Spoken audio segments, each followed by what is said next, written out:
What's poppin', guys? In today's video, we're gonna rank every single tower in Bloons CD Battles 2. So I'm gonna rank them based on how often I see them in Hall of Masters and how good I think they are. So I'm gonna be a little bit biased. That's just gonna be the case. So if you have a suggestion, let me know in the comment section below. So I personally think the worst tower in the game is the Sniper Monkey. It pops one balloon at a time. I mean, round one, there's already more than 300 red balloons, and popping them one at a time isn't gonna do much. So it's a horrible starting tower. It's not that great late game either. I mean, it's supposed to be a support tower, but you'd rather use a banana farm, the village, or even your hero is a better support tower than the Sniper Monkey. It's just not worth a tower slot. Next up, we got the helicopter. The helicopter is the second worst tower in the game, in my opinion. The helicopter is just too expensive early game and not that reliable late game.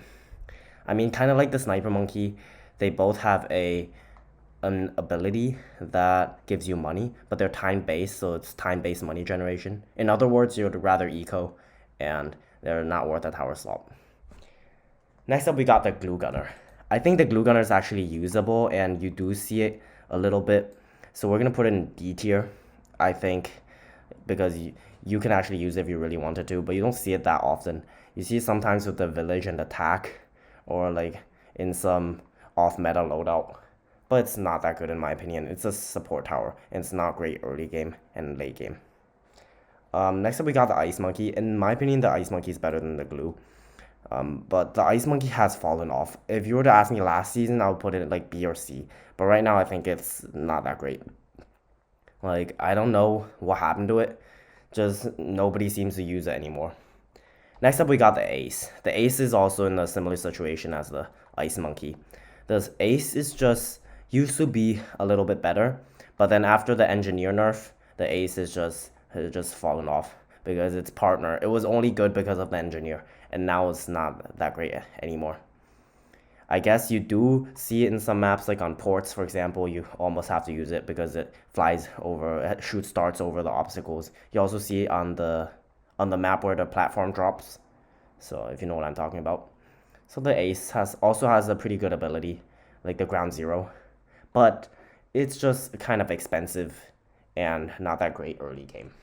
Next up, we got the Village. You could debate that the Village is a little bit better or like a little bit worse, but I'm gonna put it here in D tier, in high D tier. I think the Village is just, I think the Banana Farm is just better than the Village. Like right now, Eco just isn't all that great, and there are many Eco loadouts without the Village. Next up, we got the Alchemist. Where is it? There. We got the Alchemist. I think the Alchemist is just also kind of fallen off. I mean, you could use it in some loadouts like Bow Alch's back, but with a Spike Factory being nerfed and the Spike Factory Alchemist combination nerfed, the Alchemist really got hurt by that. And you could use the Alchemist if you want with like the Dartling and the Spike Factory and the boat, but it's not all that versatile, I guess, as not as versatile as some of the other towers that we have on this list. Alright, next up we got the Engineer. The Engineer is a pretty good tower. You can make money off of it with the Bloon Trap upgrade. But I mean, you're not gonna start off with the Engineer. At least you don't see that very often. And the Sentry Expert upgrade got nerfed, which is why it's this low. But I mean, you could also argue that it's higher or that's lower. So I don't know. Next up, we got the Mortar. The need for mortar and sub has just not been as high because the mortar and sub, they're decamo, so they'll remove the camo property of camo balloons.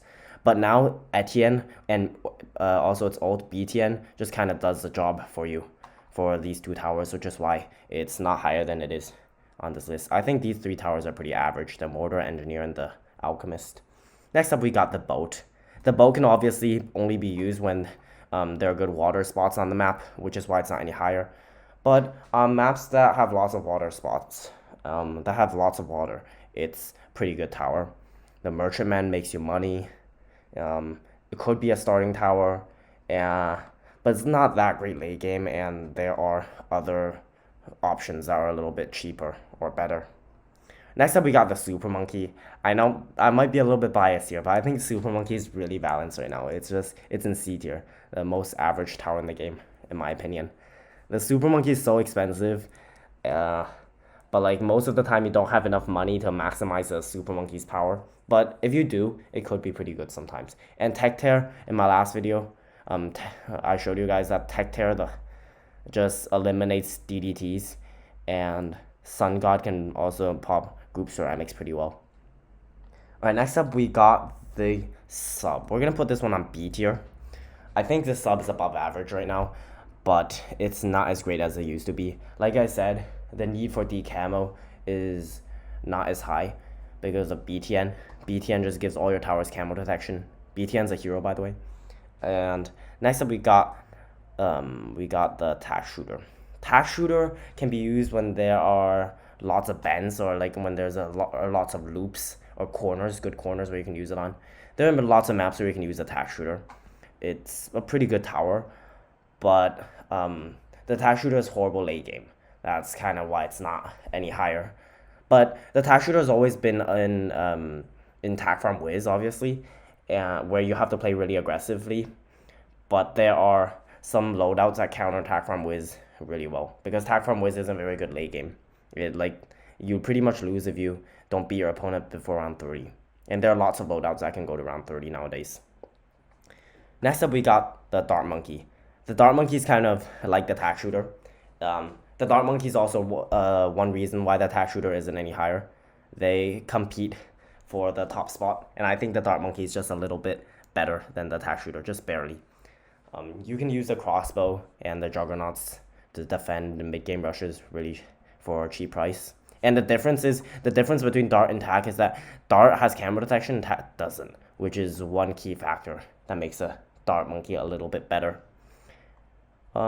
Next up, we got the Boomerang Tower. We're gonna place it in front of the Dart Monkey. I think, yeah, I'm a little bit biased here. I don't really think Boomerang is that good, but there are so many people using it right now in Hall of Masters. I don't know. Maybe they're all bots, who knows. But the Boomerangs are very solid early and mid-game tower. It's not that expensive. And yeah, these three towers, they're just good early game towers. Boomerang, Dart, and Tack, they're all next to each other.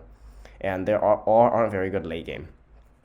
But Boomerang really struggles to group ceramic, which is why it isn't any higher. Next up, we got Wizard. Wizard is a good D camo, but the need of it is just not as high anymore. You could even argue that the sub is better than the Wizard, but I do see Wizard quite a bit. So I guess you could also say, yeah, there are some bots, there are some noobs in Hall of Masters that use a Wizard, but I'm ranking this based on use rates, which is why the Wizard actually has to be higher than the Boomerang right now in all these towers. Yeah, the Necromancer upgrade is also really good. It can pop BFBs with the Phoenix upgrade. And yeah, but DDTs are a weakness unless you have Prince of Darkness, which is a counter. Next up, we got Ninja Monkey, and this is gonna be the first tower in A tier. I think the Ninja has definitely made a very big comeback this season. The Ninja Monkey pairs kind of well with Etienne, I guess. And you have the Sticky Bomb upgrade that pops DDTs, and the Master Bomber upgrade that pops bats, that damages bats a lot. And I think it's all thanks to the Dartling Gunner, which is really good because of Benjamin. Next up, we got the Druid. The Druid is just so versatile. You can use it on a lot of maps. Maybe I might also be a little bit biased here, but I think the Druid is pretty good. It's better than all of these towers in BC or D tier. Next up, we got the Spike Factory. You can counter DDTs and tight ceramics with a Spike Mines upgrade, which isn't even that expensive. You can use it with a dart or with a bomb. And if you go for defense 3 rounds before your opponent rushes you, it tanks up a good amount of balloons, which is why I think it deserves a good A tier. Next up, we got the bomb. Now, I'm not sure if the bomb is better than all 3 of these towers in A tier, but it's up there. It's hard to rank these towers because they are all pretty similar in strength. But with a bomb, you do have a expensive start, but once you get your cluster, you are pretty much good from rounds 1 to 13. And then you can just straight up go for a second cluster if your opponent rushes you again. It's also really good against Moabs and BFBs, and you can use its ability against DDTs. If they send you a lot of DDTs or a lot of ZOMGs, you can use a Bloon Crush upgrade, which is also really good against the inside of bats. So yeah, with enough support, you can use the bomb tower. It's a really good tower, which is why it pairs really well with the spike factory and the sub. But you can use it with the spike factory because of Etienne.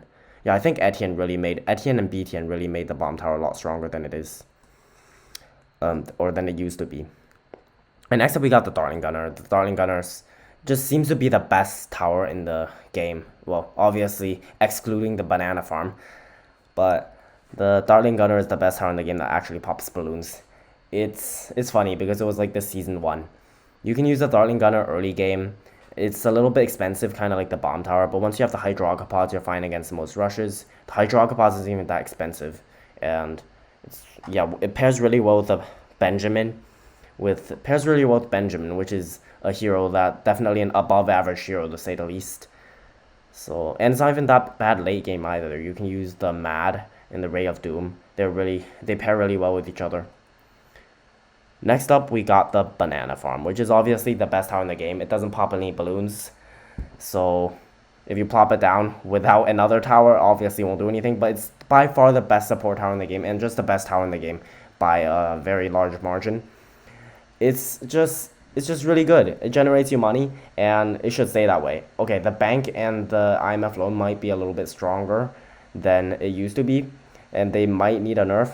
I guess you can argue that a small nerf to the banana farm could be justified, but the banana farm's strength really makes this game fun. If there were no banana farm, everyone would just be ecoing, and every game will go past round 30, which would be really, really boring. So yeah, that's our tier list. Like I said, if you have any suggestions, let me know in the comment section below. Subscribe if you haven't already to not miss out on our next tier list on heroes, where we're going to rank all the heroes in Bloons City Battles 2. There are definitely some heroes that are a lot stronger than others, and hopefully that will also give you guys an overview of what you should unlock first if you're new to the game, or what you should be using. So yeah, like the video if you do, and we'll see you guys in the next one.